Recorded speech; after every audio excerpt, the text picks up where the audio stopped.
Peekaboo mga ka-surprise. So, what is this video all about mga ka-surprise? This isn't about mag-grocery shopping, ganon. Kung napansin nyo mga ka-surprise, kung talagang pinapanood yung mga vlogs ko, iba po ngayon yung camera natin. Para bang sharp na sharp po ba, ganon. Ito po yung pinaka-latest mga ka-surprise ng Samsung and kamusta naman po? Kasi nga po, mga ka-surprise, hindi po tayo sanay sa bagong camera ng Samsung. So nangangapa po tayo in short. And ayan, ngayon po titingnan po natin kung ano po ba ang advantage, kung meron nga po ba. Pero so far mga ka-surprise, nakailang gamit na po ako sa kanya. Wala po ako makitang advantage. Kasi po para siyang masyadong sharp na ewan, ganon. Hindi naman po sa parang filtera ako, gano'n na nag-filter mga ka-surprise. It's just talagang hindi siya maganda sa balat, gano'n. So, lahat naman ng balat may imperfection, di ba mga ka-surprise. Kahit nakita natin ang mga pinakamagandang balat sa TV. Pag nakita mo naman po yan in person, hindi rin po talaga sila perfect, lalo na pag wala ng makeup. May imperfection mga ka-surprise. So, ito pong bagong camera ng Samsung, wala na po siyang filter, ganun.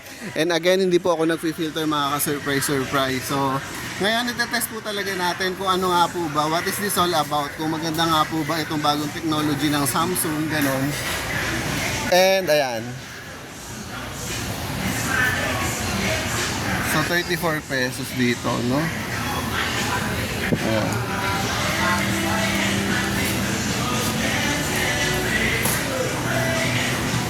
So, lalong-lalo na po mga ka-surprise, nung unang ginamit ko po itong phone na to. Pero hindi po tayo yamanin mga ka-surprise ha. Wala po akong bagong phone. Phone po ito ng mother ko mga ka-surprise. Bago po siya ng Samsung. Kaya po, tinitingnan na po natin na tawag dito. Papangarapin po ba natin ng bagong camera ng Samsung or masaya na tayo dito sa old school na ginagamit natin? Well, so far masasabi ko mga ka-surprise, when it comes sa balat ko, sa skin, syempre lagi nakafocus sa mukha minsan mga ka-surprise. Hindi ako natutuwa mga ka-surprise. Hindi siya skin friendly. Ayun mga ka-surprise. Hindi po siya skin friendly. Pero about naman po sa mga stabilization and everything, parang feeling ko okay na okay po siya. Mas okay po siya ganun. So kung vlogger po tayo ng about ourselves, ganun, mag-isip-isip po tayo bago po natin bilhin itong Samsung, bagong camera ng Samsung, kasi nga po hindi po siya skin friendly, ganyan mga surprise. And ayan, again hindi po itong vlog na pong ito, hindi po ito about sa pagtingin-tingin po ng mga products and everything. This is about nagte-testing po tayo ng camera mga surprise. So ayun, oh my gosh, parang may buy one take one na naman na favorite ko. Ito mga ka-surprise, favorite ko to. Naka buy one take one ba siya? Oh gosh, sige kunin na natin ito buy one take one. Ayan. But kailangan natin ng basket. Ilan ba yun? Buy one take one na ito. Ayan mga surprise. Kukuha lang muna tayo ng basket. Mga ka-surprise. Ayun. So wala naman po talagang parang ano ito mga ka-surprise time frame. Kasi po titingnan lang po natin, papakiramdaman lang po natin itong camera kung okay po, ganun. Yun nga yung stabilization, kasi meron na, yung sa huling, dun po sa old school na Samsung ko mga surprise, ang difference po niya is, pag naka ultra high definition mga surprise, hindi pa pwedeng stable mode. So, ang pinagkaiba po niya ngayon, at dito po, pwede kang naka high definition tapos stable mode na po siya. Ganun po yung ano niya. Ganun po yung kwento niya mga ka-surprise. Ayan.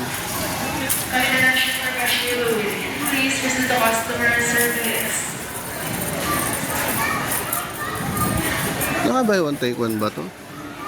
Parang lagi ko to nakikita pero hindi siya naka buy one take one. Hanggang buy one take one lang tayo mga ka-surprise. So ayun po mga ka-surprise. Anuhin lang natin, experience lang po natin, and siguro may pa-promise ko naman po na talagang kahit pangit yung balat natin, i-upload ko po ito mga ka-surprise. Yun nga lang, di ko po sasabihin ko sa kuya upload. Ayan. So ito po, nakita po natin itong buy one take one. So ito, masarap po ito. So this will cost us around 39 pesos. Ayan. So 39 pesos, bali parang 20 each na lang siya. So ayan, panalong panalo po sa atin to. Ayan. Pero ang ano po, may ano na po ako nito mga ka-surprise. May mga tawag dito. Review, ayun, about dito sa anong ito. Yogurt na ito. Kung gusto niyo pong mapanood, ayan, i-search nyo lang po, Pascual Yogurt, ganon, video. Ganon, so walang ibang flavor. Ito lang yung naka-off nila. Kunin na natin lahat. Ayan. 4, 8, ayan.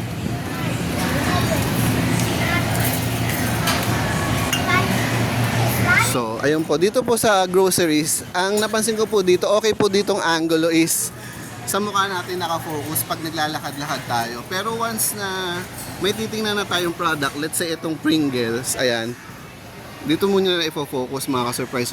Siyempre hindi na sa mukha mo, di ba? So, as of the moment, 2025 of May, ito po yung price ng Pringles na 134 grams. So, ganun. Ganun po yung chika ng mga ka-surprise.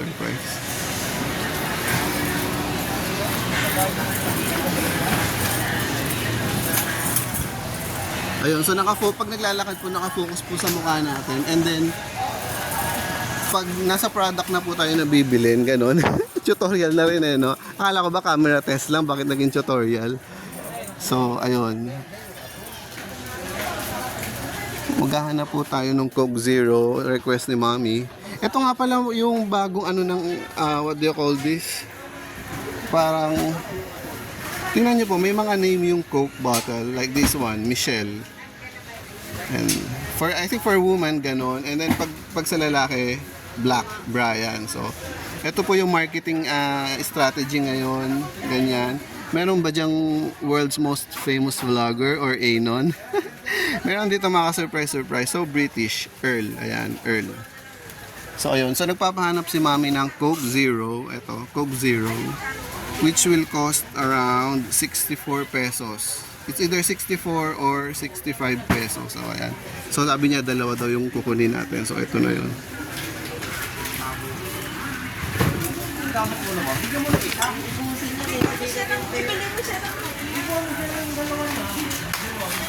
So, ayun mga ka-surprise. Kasya ba tayo dito? Hindi.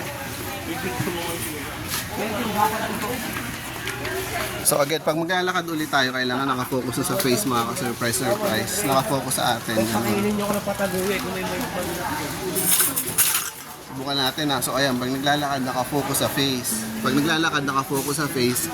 And then, pag meron tayong product na bibilin, ito po, pag sa grocery ha, ifo-focus mo dun sa product itself. So, ayan. So, let's say, ayan, pwede mo siyang hawak-hawakan ganyan. Para makita mo kung ilang grams. So, this one is 2 kilo. Pwede ba sa ano to? Hindi ko alam kung ito yung ginagamit sa mismong kare-kare mga surprise. Pero ayun, let's try to pay na. Ayun, para nakaka 8 minutes na tayo mga surprise. Para hanggang dun sa paying counter, maano natin, mabibidyohan natin habang nagbabayad tayo mga surprise. Ayan.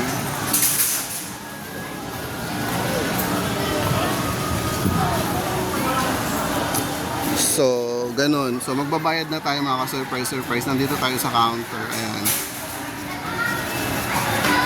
So, ito lang yung dala natin. And then, tuwan-tuwa tayo nga. Kasi, akala ko hindi na ako makakahanap ng ganito.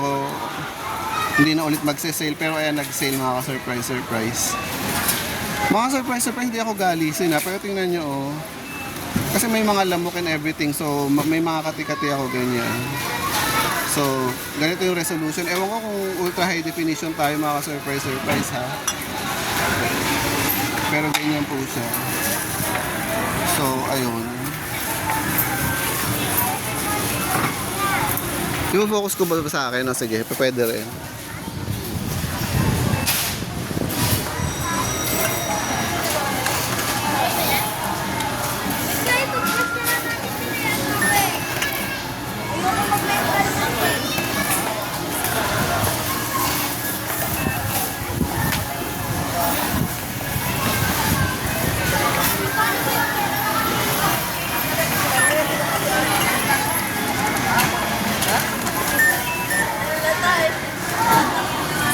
mga surprise. Kumusta?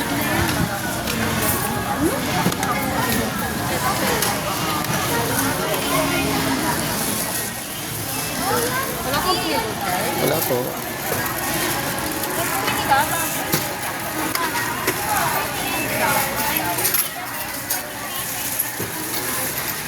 Ate, pwede pakidoble ito?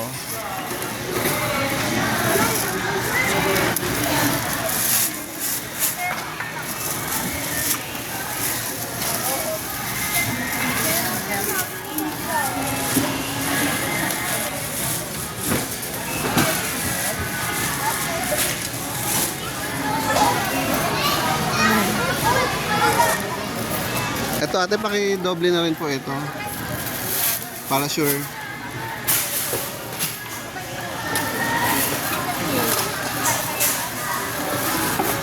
So ayun mga ka-surprise. Ito na po yung napamili natin. Ngayon naka 11 minutes na po tayo. Again mga ka-surprise, hindi po ito grocery video. Ayan, salamat. Hindi po ito grocery video. This is just all about camera. Sinusubukan po natin yung camera natin kung gaano po kaganda yung what do you call this? Yung quality ng camera, mga ka-surprise. Ayan. And sakto naman mga ka-surprise, naka 11 minutes pa lang po tayo. Hanggang 15 minutes lang po tayo and nandito po tayo sa Pure Gold. Ano po ngayon? May 2025, ganun mga ka-surprise. And syempre, kamusta naman? Dito humarap tayo dito sa aircon para malamig. Ayan. Nasa aircon po tayo mga so kaya nagpapalamig muna tayo. Ininit ako. Ayan. So again mga ka-surprise, hindi po ito shopping video, hindi po ito grocery video. This video is all about ite-testing po natin itong pinaka-latest camera ng Samsung kung maganda nga po siya. Well, parang feeling ko maganda naman po siya mga surprise. It's just talaga hindi maganda yung skin natin. Hindi po tayo Korean skin, ganyan. Kaya good luck, di ba? So, ayan, naka 12 minutes po tayo. Sasaktuhin na po nating 15 minutes mga ka-surprise. Tingnan po natin kung gaano ka-sharp yung mga images, ganun.